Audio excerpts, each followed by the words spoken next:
Alright guys, we're going to talk about Season 5, Episode 7 of the Twilight Zone.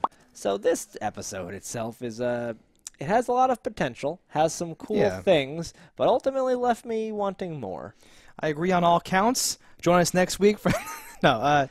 So we've gone on record to say in other shows how much we like the idea of cars being pulled by horses. So that, like, you know, oh God, this might be the first time that was done. Listen, okay, I didn't even put that in my notes, and I'm so glad you brought it up because I was like, is that worth mentioning? Yes. So when they showed the car, I had my first thought was like a non-functional car being pulled by a horse, and I never thought that was that, and then the camera pulls out, and it's a non-functional car being pulled by a horse. Yep. I was like, oh, because The Walking Dead just had that. Yes. But I was like, oh man, that's amazing. That's so amazing that happens. So like synergy. There's so many issues. And did you catch who the leader guy of the rebels or whatever you want to call him? The army? He looked familiar. The thing I know him most from is he was the bad guy in Hudson Hawk. Oh. But I'm sure he's in millions of other things as well. But this is like the youngest I've ever seen. I wrote him down as Corporal McShitheel. Appropriate. Yes. So, I liked his performance a lot. I liked his, but a lot of this attitude. made me wonder. I'm like, how is that guy even alive? Yeah. Like if they enter everything so willy-nilly across this world. It's interesting. They also make a comment about like from Buffalo to Atlanta or something, and I was like on Google Maps like trying to map out like where are they, what are they talking about or something like that. Is the whole thing. What is that? New York to Atlanta? Yeah. It's like hundreds of miles. I forget why I was like that doesn't make sense what he's saying, but I forget the thing. This is post-apocalyptic nuclear future, like right? The nukes have gone off. It has like a Fallout vibe because of its time period. Yes. And I kind of like that. I kind of like the whole. There's not many people left in the world. Period. Yeah. This small town seems to have a steady survival of people. It has like a tenth of the people in the whole country in this one town or so. It makes no sense. Every post-apocalyptic thing always just has people like in the streets. Yeah. You could be in any building you want. There's no one alive, but people are always in the streets. I don't understand that one bit. Cheaper film. Well, that's exactly what it is, but do you think there'd be someone going, so why aren't they inside?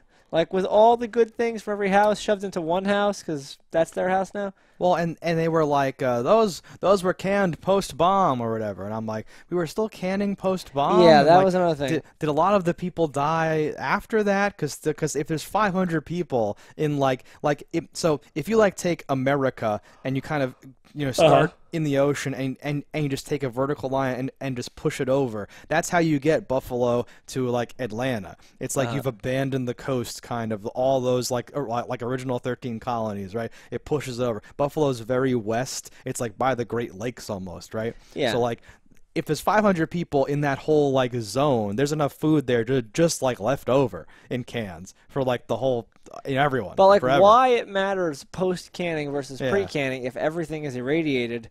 Because like the ground, they couldn't grow crops because the ground is irradiated. The ground is poison. So like if everything would be, and so think about that for a moment. Just post to pre-bomb or pre-canned food. So that means they were not only canning after the fact, but they were shipping and delivering, and business was as usual for how long? I don't know. That you could even maintain having these things. It's very strange. The alcohol most likely was not post, or even if it was, like with how much they had, because he said you've got 100 cases or something in there of this stuff, like.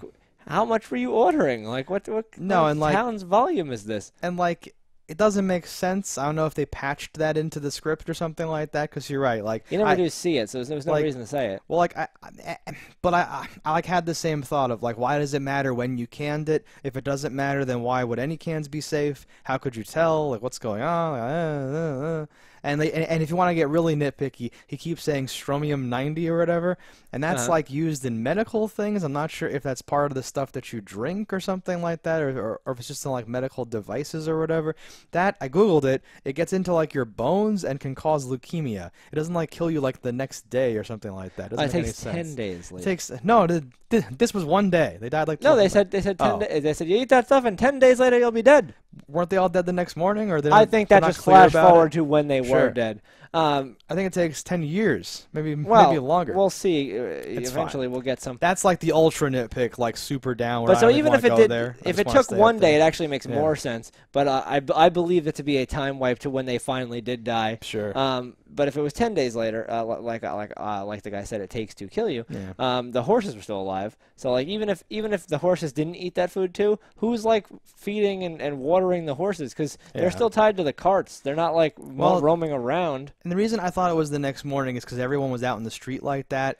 They live out in the street, Lee. But they kind of looked like, it kind of looked like the post-party scene, only they're all dead because the That's partying. That's just because they slowly dropped off one by one. Like the and partying, as someone checked on that guy, he died then. Like the partying almost like it's like the worst hangover ever. No, that would make sense because you had a scene where there was a liquor bottle tilted sideways and the floor was wet around it. But I just took that as bad filmmaking. I didn't take that to be true to fact. Yeah. I'm just going off feeling. I know he did say, like, you'll die or something like that, but, like... like, we skipped ahead of them finding there's an old man in this cave, and he gives them their advice and reports on what to do. The whole town's, like, run by, quote-unquote, the old man in the cave, and there's one liaison who's the head of the town who deals with this stuff. I kind of like this element of, like, we are leading our society with science, and then you show up just being a prick who's like, come on, and like ruins everything or something like that. There's something like metaphorical there, like interesting. The new military guy, like he says, oh, you know what I think about that? And just like knocks him down and all that stuff. And you're like, oh man. And like that's sort of like a metaphor for like taking over and ruining everything and all that stuff like he does. But yeah, they like demand to see the old man in the cave, and they want to prove to everyone that the old man's not. It's almost like a climate change thing at a certain point. It can get very on the nose. It gets really weird where this is 10 years since the apocalypse. Yeah. And granted, people would dwindle down, but a lot of things would just be gone after 10 years. And like not the least of which gasoline, because they have a car that they're driving around, and I'm like, well, where the fuck are they doing that? That seems a little far fetched. That keeps coming up, but I think at a certain point you just have to accept that like fiction doesn't include that role, that rule. It seems that no one seems to understand that like cars require maintenance and things. Yeah. There's even just the fact that A, there's no power. So B, how's that computer? Yeah, how's the running? computer work? Right. So like, if you couldn't pump a tire, like how do you? Like, it doesn't make any sense. Yeah, I'm willing to give them like a certain amount of stuff, but at a certain point or whatever. Like I try to search for like the meaning behind the things or whatever. But yeah, it's like there's like a door in the mountain that's like impervious to anything. They have to get them to like open it or something like that with a secret thing, and then they go in there and they just beat up this like refrigerator-sized computer, and then that's like it. How did they? How did he even know there was how did this all start? There was no explanation. Like I was a scientist. I built this computer. Like there was none of that. So like it was a hidden door switch to even get in there. How did he do that? He knew it was a computer because obviously it wasn't an old man leaving messages outside because a computer can't do that. So what exactly is happening? How did this happen? How does the computer know anything? How do you ask the computer questions? How do you interface? I think none of this gets explained. And then they tip it over like it's nothing because it's not attached to the ground. Yeah, and just and then they just beat it up with sticks and tools and stuff until it bursts into flames, and then it's done. And that's like yay or something like that. But like, well, you gotta get yours. I guess. But what is the whole like? I don't know. Like I sense that there's something there. I don't think that it's done super well or whatever. No. Again, right, like the whole idea. And that's like a Twilight Zone thing, right? I think, like, as much as I hate all the speeches that things do, this almost, like, needed a speech somewhere. And he has, like, a little, epilogue where he says, I guess I'll never find out, and, like, walks out of the town, and you're like, all right, I get, like, I don't know. Walks out to what? To just die. I don't know, a few days, what's your plan? He can't even eat anything now without knowing if it's poison or not. Basically, yeah. How you could not know if something was pre fucking explosion doesn't make sense. Everything's dated. Yeah, and with like especially it's packed in. It's bad. Yeah.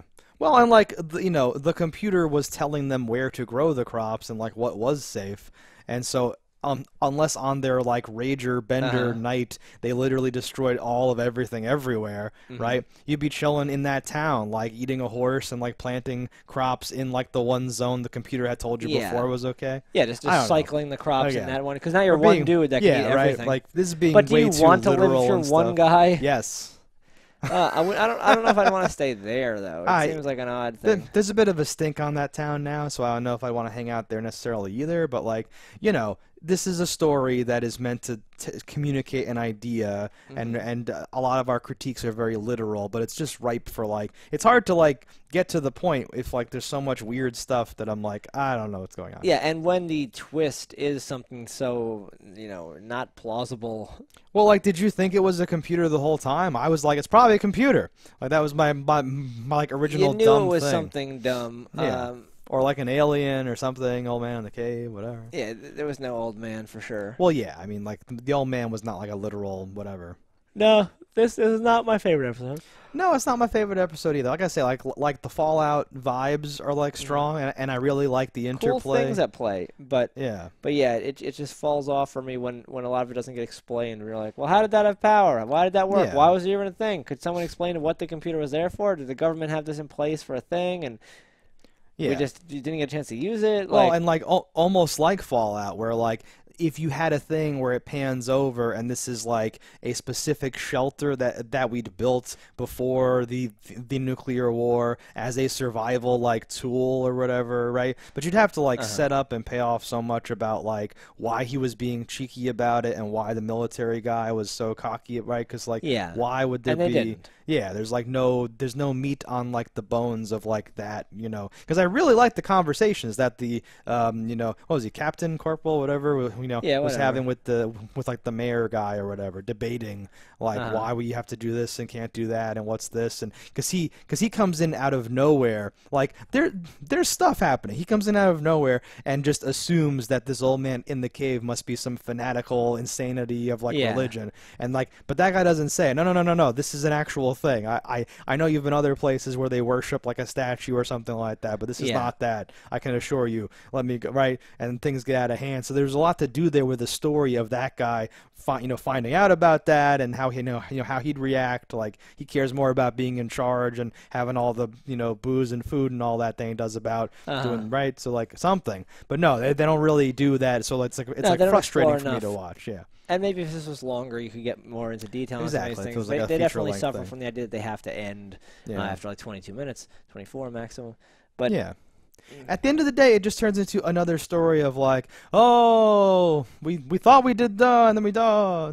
Yeah, and that's why you don't blah blah blah. Humanity is its own destruction. So yeah, but like even just in the Twilight Zone, there are so many better versions of that. Yeah.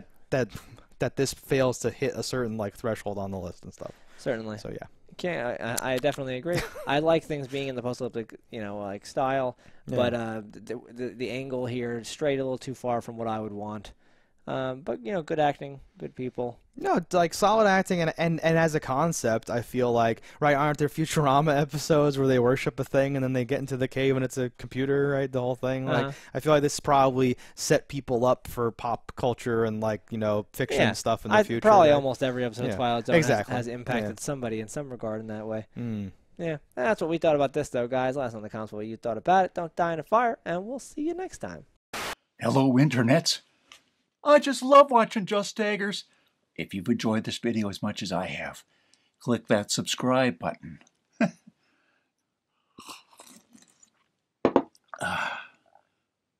Peace out, homies.